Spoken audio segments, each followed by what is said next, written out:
Hey gang, it's Bryan from FXBilliards. Today we're going to cover some of the most beautiful shots in pool. These are not going to be easy, but there's something that each of you, no matter what your level is, should be shooting for as far as being able to execute. Some you'll recognize from past videos and some will be brand new to you. So get ready, take notes, and let's run the intro. Oh, are we on the air?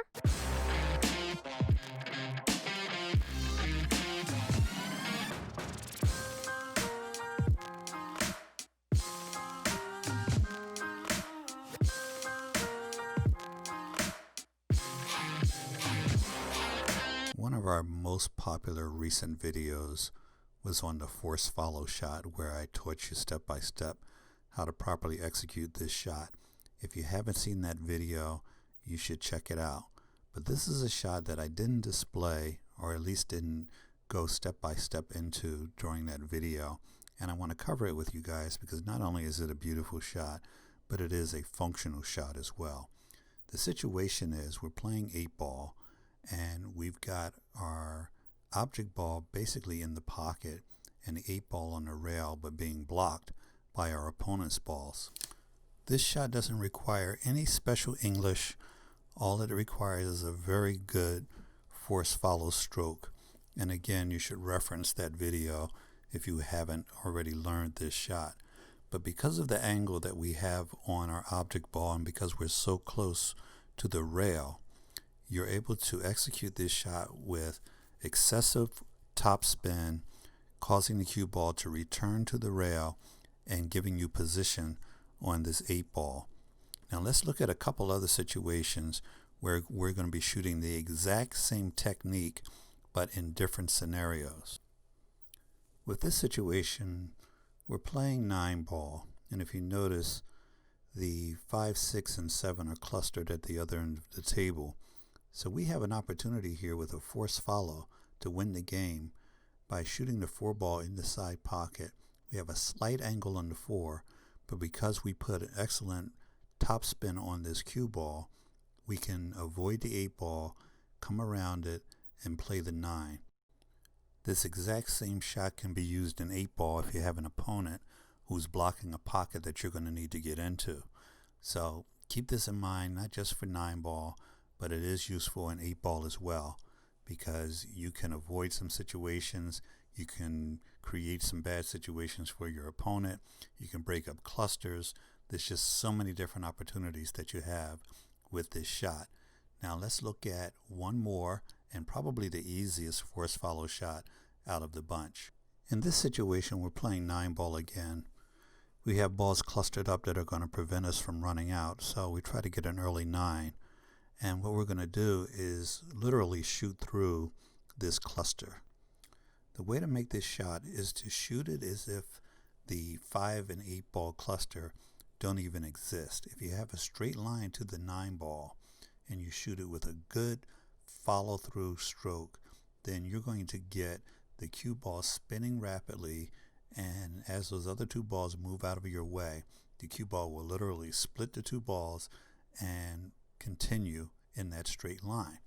Now, 2 things you need to be aware of when you're shooting this shot.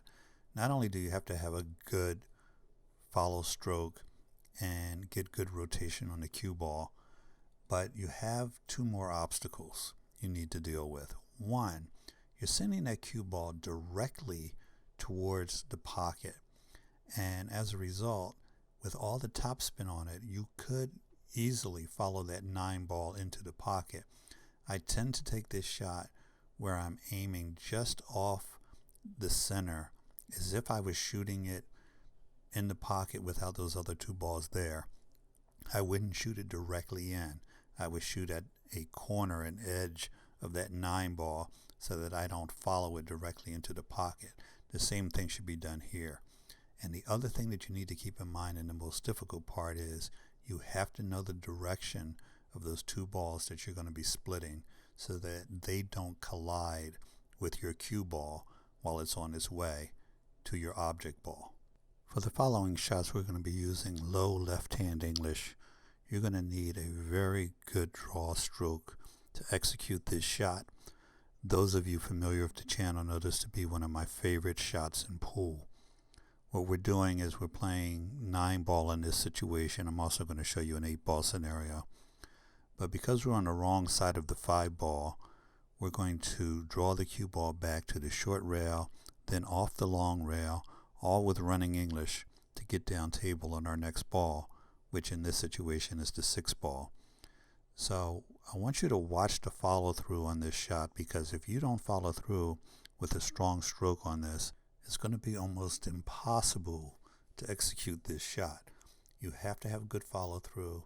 You're going to have a good stroke. You're going to be hitting the cue ball at its lowest point, and because you're putting so much English on this shot, a lot of your draw is going to be sucked up in the energy of executing the English. So anytime you're putting excess English on a shot, the act of drawing the cue ball becomes that much more difficult. So here's an 8-ball situation where we're on the 6. We can't go off at 3 rails because the 9 is blocking our path, and we go the opposite direction now to come back off the short rail, the long rail, all with running English, which in this case is going to be left-hand English to take us around the table. Again, the majority of you are going to have difficulty with this shot initially, but it is something you can definitely get to, and it is a beautiful shot when it's executed well. So work on that one, and you can always work on a shorter version of these shots in order to develop the stroke that you need in order to get up to this level. The next shot I'm going to show you is going to easily be the most difficult shot I've shown you in these 5 must-have pool shot videos. But first, let's look at the simple version of getting position on this 8-ball. We're playing the 7, we need to get on the 8, and we just shoot a simple follow shot and go up to the short rail and then back down table. So let's shoot it again this time. We're going to make it slightly more difficult. In a case where we would not be able to come off of that short rail, we would come around the table. Now this is a difficult enough shot. We're going to shoot it with high right hand English here to come off of 2 rails and come around the table and get position on the 8. Now what do we do if that diamond that we're bouncing off of for each of those shots is occupied by other balls? In this situation, a follow shot runs into the 14. The 2-rail shot with the running English runs into the 13 ball, and we just simply don't have a route.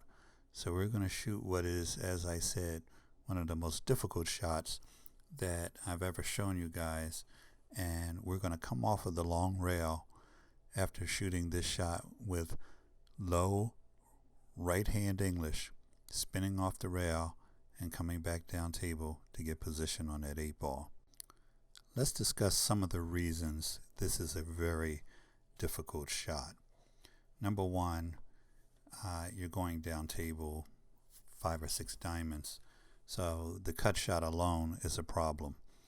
The next challenge that you have is the fact that the cue ball is going to have so much English on it that you're going to be throwing your object ball. So if you aimed this perfectly at the pocket, you would miss the shot by 2 or 3 inches. The next challenge you have is you're shooting with a draw stroke that has excessive right hand English, just about as much English as you can apply to a shot in order to get back down that table. Remember, the cue ball is moving in the wrong direction to come back to the 8-ball. So you're reversing the direction of the cue ball and at the same time spinning off of that rail. So a lot of the energy that would go into the draw is being used for the rotation on the cue ball. If you are an intermediate player, this shot might be a 1 in 30 chance for you, but as an advanced player that has a solid draw stroke and is used to making shots with English and draw, this is something that you'll probably be able to pick up in a relatively short period of time. Now, I did shoot the shot 3 times for you guys so that you can see that it's not one of those once-in-a-lifetime shots.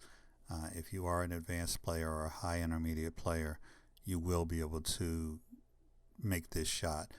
Again, it may take you some practice. You may need to sharpen up your stroke, but you will be able to execute this shot.